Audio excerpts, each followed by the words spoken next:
Evening everyone, and welcome to my video for day 2 of the 2012 Punchestown Festival. Firstly, apologies to everyone who wanted a video for day 1.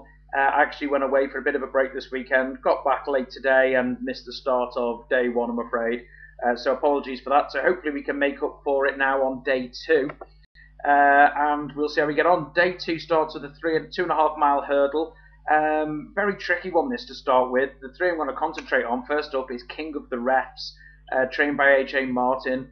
Been placed in 5 runs now and just didn't seem for me to be seeing out the trip. I think the drop back to 2.5 miles will be absolutely perfect for him, and I can see him running a very good race. Another horse to mention here is Beef to the Heels. He finally won last time out, but he's been running in much better company than he has been last time out and this, so I can see him definitely being in the shake-up. Seems to be taking his racing well as well, which is pretty important, so we'll wait and see how he goes. If the ground remains heavy as well, Oscar's Business could do the business. The step up in trip to 2.5 mile will be ideal, got outpaced over 2 miles, and I think the going should be absolutely fine for him being out of Oscar. But for my idea for the winner there, I think we're looking at Beef to the Heels. I don't actually know what the price is on this horse, to be honest with you, because none of the prices are through, but I'd go with Beef to the Heels to beat King of the Refs with Oscar's Business. The 4:20 is the 2 mile hurdle, and the horse I like here is Lockhart. Willie Mullins trained, Ruby Walsh on board. Excellent win last time out. There's definitely more to come, and it's the type of horse that the Mullins yard does well with, and I can see him going very well. The interesting horse here is Umbo Martin, or Martin if it's French, depends how you want to pronounce it. He's making his debut in England after an awesome debut in France. Bought for a lot of money by Gigginstown, and it'll be interesting to see what he's gone on to now. But for the moment, the form's in the book of Lockhart, and I'll take Lockhart to beat this potentially impressive new recruit. The 4:55 is a 3 mile hurdle, and the horse I first want to mention here is Sous Lisieux.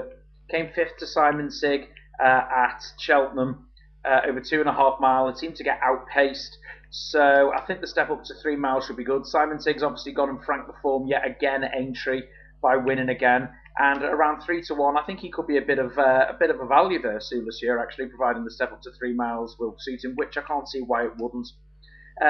Jetson has been placed at Fairyhouse, been running well, though I get the impression now that the ground is not ideal for him today. I think he needs good ground, and I think this heavy going will definitely not be playing to his strengths.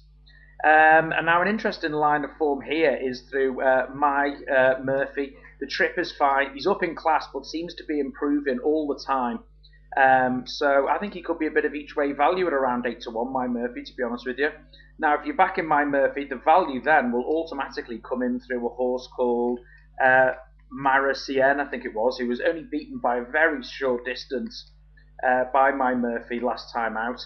It's from the same connections as Sous Lisieux, and you know, if you're looking at 8-1 My Murphy, Maracien, we're actually looking here, is 14-1. I find that quite staggering, really, for a horse to be 14-1 when only beaten small distance by My Murphy. But in terms of who I'm looking at here, I think Sous Lisieux is the bet to be having here at around 3-1, though I think My Murphy and Maracien could perform very well indeed.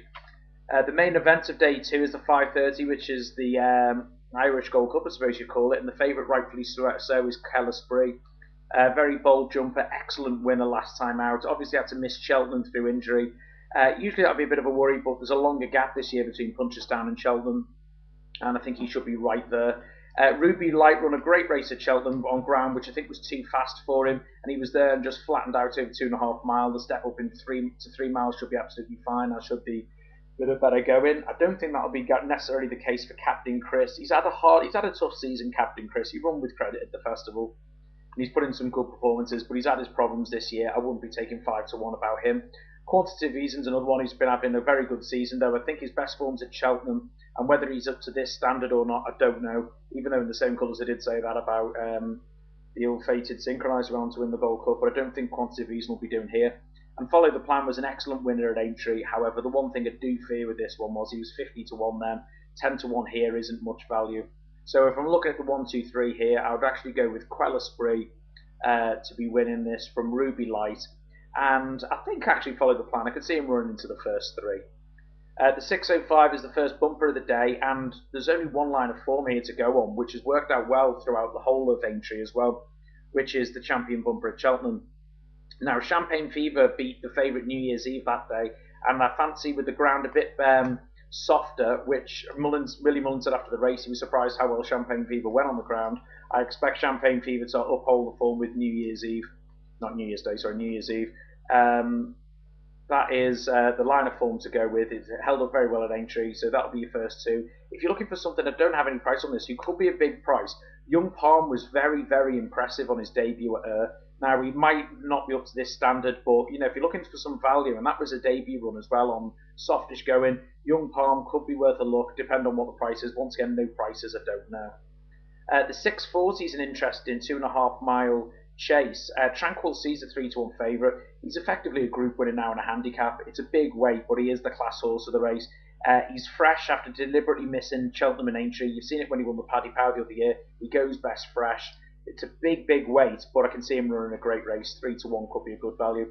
The next two in the market is actually Bob Lingo and Foil Dub. Now, there's a line of form to them with Fairy House, but I'm not convinced of how strong that form is just yet. Bob Lingo was a bit of a surprise winner, and Foil Dub had a bit of a drift in the market that day, so I'm a bit wary about those two. If you're looking for some value, though, Carrig Martin at 7-1. He's been running over hurdles to protect his chase mark. He's been placed over hurdles, the step up and triple suit, and I think if I was going to have a bet in this race, it would be Carrig Martin. If he takes the fences after running over hurdles, he could run very well indeed. So I would take Carrig Martin to be beating Tranquil Sea there. Carrig Martin around 7-8-1. Then the final race is the 7:15, another bumper. Interesting one here for me is OK Oscar. Came fifth on his debut and not given a hard time. Its trainer and his bumper horses, he tend to come on for the run. They're heavier going, should be okay. So I think he could be a bit of value being from a lesser stable than the likes of the only other horse I'm going to mention this, which is Flash of Genius for Willie Mullins. He's been off for 2 years, but Willie Mullins and bumpers go hand in hand. So I could see him running a big race. So if I was going to have a bet in this, it would be OK Oscar. Hopefully we get some winners out of there. It's been some interesting. We've been having a look at the highlights today. Actually, Sir Deschamps winning. Big battling performance from Size in Europe, and a great ride on Alderwood from Tony McCoy today. So it's nice to see some of the Cheltenham performers really starting to hold up here at Punchestown. So putting a line through that, hopefully we'll be picking up some winners tomorrow. I'll be back with tomorrow for day 3 at Punchestown. Again, apologies I couldn't get today on in time, but hopefully we make up for it tomorrow. Have a good evening. See you soon. Bye bye.